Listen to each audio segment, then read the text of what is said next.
Hello' সকলোকে এটা নতুন ভিডিঅ'লৈ স্বাগতম জনাইছোঁ। আশা কৰোঁ সকলো ঠিকে আছে।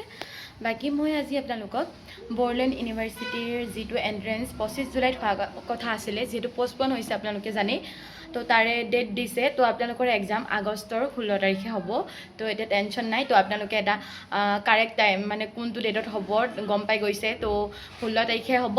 বাকী আপোনালোকে আপোনালোকৰ প্ৰিপেৰেশ্যন কৰি যাওক আৰু আপোনালোকৰ হাতত কমেও 15 দিন আছে। তো ভালদৰে দিয়ক।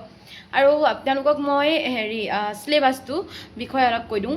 মই এটা শ্বৰ্ট ভিডিঅ' আগতে দিছিলোঁ, তাতে মই ডেছক্ৰিপটিভ কুৱেশ্যন আহিব বুলি কৈছিলোঁ। বাট তাতে মই তাৰপিছত ভালদৰে চাৰ্চ কৰিলত বিচাৰি ল'ম মেলিলত মানে কিছুমানত এনেকুৱা দিছিলে যে ডেছক্ৰিপটিভ আহিব। তো মই এটা ভিডিঅ'ত কৈ পাইছিলোঁ যে ডেছক্ৰিপটিভ আহিব, বাট আপোনালোকৰ 100 মাৰ্কছৰে ডাইৰেক্ট MCQ বেছডে হ'ব আৰু তাতে নিগেটিভ মাৰ্কিং আছে। তো বহুতে সুধিছিলে নিগেটিভ মাৰ্কিং থাকে নাথাকে। ইয়াতে নিগেটিভ মাৰ্কিং থাকে আৰু 100 মাৰ্কছৰ হয়। BEdৰ যিকোনো এক্সামেই নিগেটিভ মাৰ্কছ থাকিবই তাত, যিহেতু নহ'লে তো নিগেটিভ মাৰ্কছ নাথাকিলে কম্পিটিশ্যন আৰু হাই হৈ যাব। তো নিগেটিভ মাৰ্কিং দিবই, তো নিগেটিভ মাৰ্কিং আছে। বাকী চিলেবাছখন কৈ দিওঁ। মই চিলেবাছখন পাইছিলোঁ এটা মই আৰু যোনটো এইটো এতিয়ালৈকে হয়তো যোনটো বড়োলেণ্ডৰ ৱেবছাইটত নটিচটো দিয়া নাই, যোনটো 16 আগষ্ট হ'ব, বাদ দিব সেইটো। মই এটা বড়োলেণ্ড ইউনিভাৰ্চিটিৰ গ্ৰুপত আছোঁ, য'ত এইটো বড়োলেণ্ড ইউনিভাৰ্চিটিৰ গ্ৰুপত মানে দিছে এইটো নটিচটো যে 16 তাৰিখে হ'ব, সেইবাবে মই আপোনালোকক জনাই দিলোঁ। বাকী আৰু যদি মই নটিচ পাওঁ এক্সাম ৰিলেটেড মই নিশ্চয় জনাম আপোনালোকক। আৰু মই আপোনালোকক কৈ দিওঁ যোনটো জুনৰ জুলাইৰ আপোনালোকৰ 3 তাৰিখে তেওঁলোকে দিছিলে এটা BEd আৰু MEdৰ কাৰণে মানে চিলেবাছ। তো তাতে টোটেল কুৱেশ্যনটো আছিলে 100 মাৰ্কছৰ আৰু আপোনালোকৰ এক্সামটো যোনটো এক্সামৰ ডিউৰেশ্যন সেইটো 2 ঘণ্টা হ'ব আৰু 11টাৰ পৰা হয়তো 1টালৈকে। বাকী আপোনালোকৰ এক্সামিনেশ্যনটো এতিয়া 16 আগষ্ট হ'ব গম পালেই।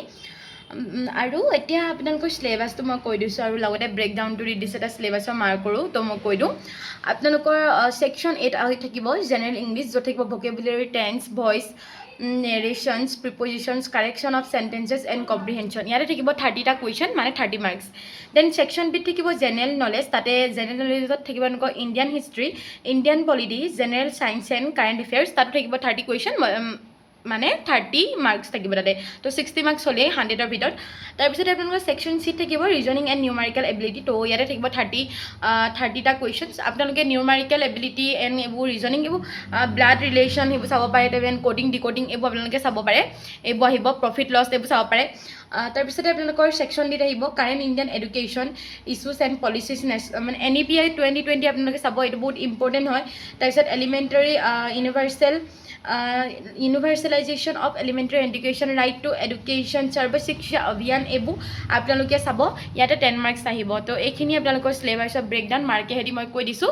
বাকী আৰু কিবা জানিবলগীয়া থাকিলে মোক কমেণ্ট বক্সত জনাব, মই নিশ্চয় জনাম। আৰু আপোনালোকৰ এক্সাম 16 আগষ্টত হ'ব। তো আপোনালোকৰ হাতত এতিয়া বেছি টাইমো নাই। তো পঢ়ক আৰু আপোনালোকে কনফিউজ হৈ থাকিব নালাগে যে এটা আমাৰ থাকে ন ডেটটো দুপালৈকে কেতিয়া হ'ব, কি হ'ব, কি নহ'ব, কেতিয়া হ'ব, এনেকুৱা হৈ থাকে।